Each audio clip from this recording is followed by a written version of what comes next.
तैमूर हिंदुस्तान आता है, तबाही मचाता है, हिंदुस्तान की हालत खराब, और पीछे से कोई नहीं बोला तो हम तो गए। एक महान आदमी की पूरी जिंदगी चुनौतियों से भरी हुई है। अब एक खतरनाक अफगानी और दूसरा खतरनाक राजपूत दोनों लड़ रहे हैं, आप खुदा बन रहे हो सर। बाहर है आज पैगाम मोहब्बत लेके आई, ये पहला मंत्र है सफलता का। एक 15 साल का लड़का गद्दी पे बैठता है,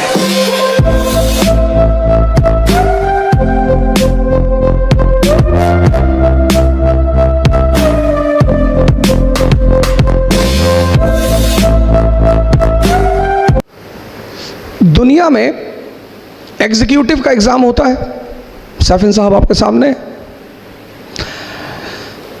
जुडिशरी का एग्जाम होता है। पूरी दुनिया में कहीं भी लेजिस्लेचर के लिए कोई एग्जाम नहीं होता। मेंबर ऑफ पार्लियामेंट बनने के लिए किसी परीक्षा को देने की जरूरत नहीं है। मेंबर ऑफ लेजिस्लेटिव असेंबली बनने के लिए किसी एग्जाम को देने की जरूरत नहीं है। क्यों? क्योंकि जो राजशाही है, किंगशिप, वो समझदारी पे डिपेंड करती है, आपकी अंडरस्टैंडिंग। अकबर, अब जो भी दिल्ली में बैठेगा उसको गुजरात जाना है। सैफिन साहब गुजरात से हैं हमारे, और गुजरात कनेक्ट करता है हिंदुस्तान को कहां से? सेंट्रल एशिया से, ईरान से। गुजरात हमको कनेक्ट करता है कहां से? वेस्ट एशिया से, सऊदी अरेबिया से। सऊदी अरेबिया का पुराना नाम है हिजाज। तो दिल्ली के आदमी को गुजरात जाना है, अब जाएगा किधर से? राजस्थान हो गए। राजस्थान क्या है? डेजर्ट। और मनुष्य की जो प्रवृत्ति है, नेचर, वो उसकी ज्योग्राफी से इन्फ्लुएंस होती है। जैसे यूपी बिहार का आदमी थोड़ा सा दिमाग से बहुत तेज होगा, काम कम करेगा, फर्टाइल जमीन है, बड़े तोहफे दिए मालिक ने, काम करना ही नहीं। लेकिन राजस्थान का आदमी से 10 किलोमीटर से पानी लेकर आना है, फिजिकली बड़ा स्ट्रांग होगा वो। तो जब फिजिकली स्ट्रांग होगा तो कॉन्फिडेंस होगा। अब आपकी हाइट 6 फीट है और आपका वेट है 200 केजी,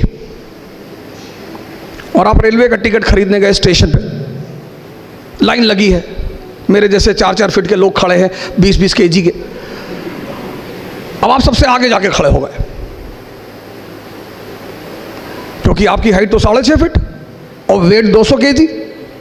आप आगे जाके खड़े हो गए। अब हम लोग पीछे खड़े हो गए, सर झुका के बुदबुदा रहे हैं कि भाई साहब दुनिया में कोई कानून नहीं, बदतमीजी देखिए आगे जाके। अब हम कुछ बोल नहीं पा रहे हैं आपको, क्योंकि हमें पता है कि अगर एक ने बोला और मारा इसने, और पीछे से कोई नहीं बोला तो हम तो गए। राजस्थान जो है ना, अफगानिस्तान, पठार अफगानी बॉर्न वॉरियर, अमेरिका ने सर झुका दिया तालिबान के सामने। अभी की घटना आपने 6-7 दिन पहले न्यूज़पेपर में पढ़ा होगा। अफगानियों को हरा ही नहीं पाया। क्यों? नेचर से लड़ते, टरेन, ज्योग्राफी। दक्कन जहां बैठे हो, पूना, मुगल, मराठों को हरा ही नहीं पाए, टरेन। वो यूपी बिहार का सिपाही यहां आता था, अब वो प्लेन का रहने वाला आदमी, और यहाँ की ज्योग्राफी बड़ी डिफरेंट, टफ। अब वो मराठी निकला पहाड़ के बीच से, एक हाथ मारा यूपी के आदमी को, फिर पहाड़ के अंदर। अब वो यूपी का आदमी ढूंढ रहा है कि भैया कहाँ गया। वो यूपी की फौज यहाँ लड़ नहीं पाई।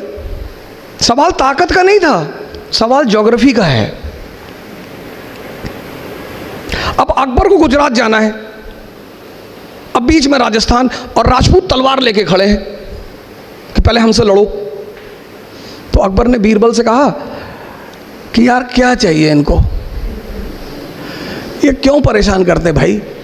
बोले सरकार इनको कुछ नहीं चाहिए, इनको 2 चीज़ चाहिए। एक इज्जत चाहिए, इज्जत, सम्मान। हाँ बोले दे दो, बोरे में भर के दे दो, बोरा ले आओ और खूब सम्मान भर के दे दो। भाई सम्मान किसी को देने में कौन सा पैसा खर्चा होता है? और दुनिया में लोग वो काम करते भी डरते जिसमें पैसा नहीं खर्चा होता। सम्मान का दे दो, सम्मान। बोला दूसरा क्या चाहिए? बोले दूसरा साहब ये लड़ना चाहते हैं। अरे बोले बहुत अच्छा यार, इनको अपॉइंट करो, गवर्नर बनाओ काबुल का। तो मान सिंह कहाँ के गवर्नर? काबुल के। अब एक खतरनाक अफगानी और दूसरा खतरनाक राजपूत दोनों लड़ रहे हैं। अकबर दरबार में बैठा हुआ है, अनारकली डांस कर रही, बहारें आज पैगामे मोहब्बत लेके आई। इसको बोलते समझ।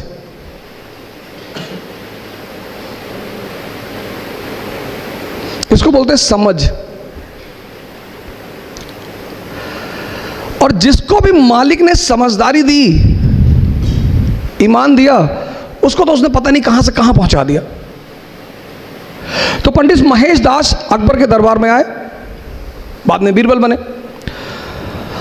तो अकबर के दरबारियों को बहुत बुरा लगा, कह रहे हम लोग शाही खानदान के लोग, ये आम आदमी इसको कहां से उठा लाए, अब ये नहीं बैठेगा दरबार में। आज तो कंपटीशन है ना, आज तो डेमोक्रेसी है, कंपटीशन है, आप कहीं से भी हो। डेमोक्रेसी कहती है टैलेंट है आगे आओ।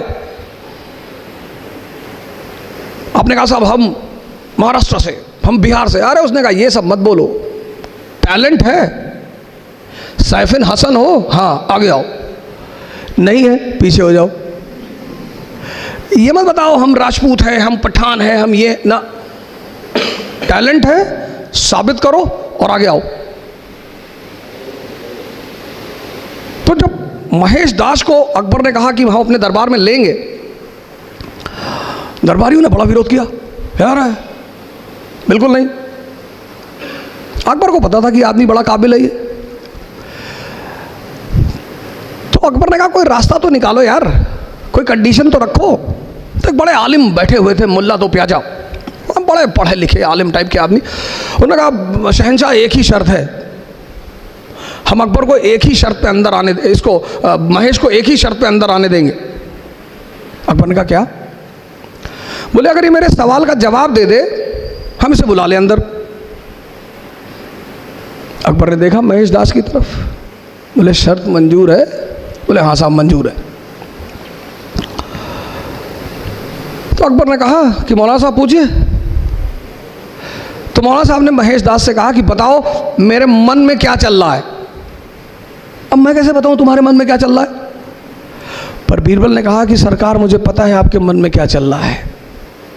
आप चाहते हैं कि शहंशाह अमर हो जाएं, आप चाहते हैं कि शहंशाह की जो हुकूमत है वो पूरी दुनिया पे फैल जाए, आप चाहते हैं कि दुनिया की जितनी खूबसूरत औरतें शहंशाह की सबसे शादी हो जाए। मौलाना साहब तो हंसने लगे। अकबर ने पलट के देखा, कहा मौलाना साहब? बोले सरकार बस यही बातें सोच रहा था सरकार। ये पहला मंत्र है सफलता का। एक आम आदमी की पूरी जिंदगी दर्द से भरी हुई है, बस वो आम है। एक महान आदमी की पूरी जिंदगी चुनौतियों से भरी हुई है। ये जो आपने शब्द यूज किया ना हालात, सर हालात से ही तो लड़े राम मोहम्मद साहब। आप मोहम्मद साहब का टाइम देखिए, आप मोहम्मद साहब का टाइम देखिए सर, पहली चीज़। दूसरी चीज़ सर ये है कि हालात, अब जैसे हम तो, मैं तो हिस्ट्री का टीचर हूँ तो मैं तो हमेशा एग्जाम्पल वहीं से उठाता हूँ। 1398 तैमूर हिंदुस्तान आता है, तबाही मचाता है, सब कुछ ख़त्म कर देता है। 1398 से लेके 1556 सेकेंड बैटल ऑफ पानीपत, आप समझ लो 150 साल हिंदुस्तान की हालत ख़राब, सब कुछ तहस नहस। और उस परिस्थिति में सर 1556 में एक 15 साल का लड़का गद्दी पे बैठता है, अकबर। सर हालात देखो आप, हम नाहक में उसे ग्रेट नहीं कहते सर, हम ग्रेट सिर्फ इसलिए कहते हैं कि भाई तुमने इस हालात से तुम निपटे कैसे। एक आदमी कह रहा है मेरा पड़ोसी मुझे गाली दे रहा है, सबके देते हैं, दुनिया में कौन सा पड़ोसी जो किसी को गाली ना दे। और अगर ऐसा है कोई तो आप बताइए, मैं तो मिलूंगा उस आदमी से। लोग कहते हैं मेरे रिश्तेदार मेरे पीछे पड़े, रिश्तेदारों का काम ही है, और क्या करें वो कि मेरे खाला ने हमको डिमोरलाइज कर दिया कि इतना बड़ा सपना देख रहे हो IAS बनने का, अरे कुछ पहले कर लो, अपने माँ बाप की स्थिति देखो। सर काम ही है सर।